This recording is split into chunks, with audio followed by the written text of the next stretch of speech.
A group of conservative state lawmakers is suing a South Carolina school district. It was signed by several lawmakers in the upstate over allegations that the district is teaching critical race theory. Aaron Baker joins us in studio with the details. Aaron.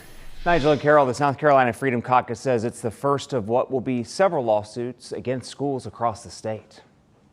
The conservative South Carolina Freedom Caucus is suing Lexington County School District 1. The group alleges that the district, in partnership with EL Education, is teaching concepts associated with critical race theory. We are looking to force Lexington District 1 to show us what they are gleaning from EL Education. Merriam-Webster defines critical race theory as a group of concepts that attempt to reveal how racial oppression shaped the legal fabric of history. Alan Morgan represents State House District 18, which includes Greer and Taylors. He says he's signing on to the lawsuit to get more information from the district. We're trying to support our parents and prove what's going on, what's being taught in our schools, and the way that we get that information is through the discovery process through this lawsuit.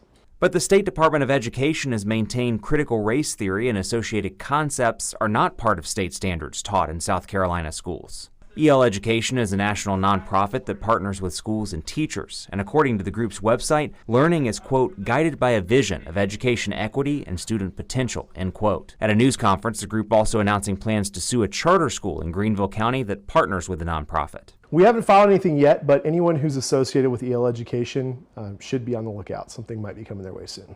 House Democratic leader Todd Rutherford says the lawsuit is a waste of money that could be spent on other priorities. I don't know what they're talking about, but I am positive they don't know what they're talking about either. But I also know this. Lexington 1 is going to have to pay attorneys to dig into this, to defend themselves. It's going to cost taxpayers money, and I can think of a million different things taxpayers need to spend their money on rather than defending this.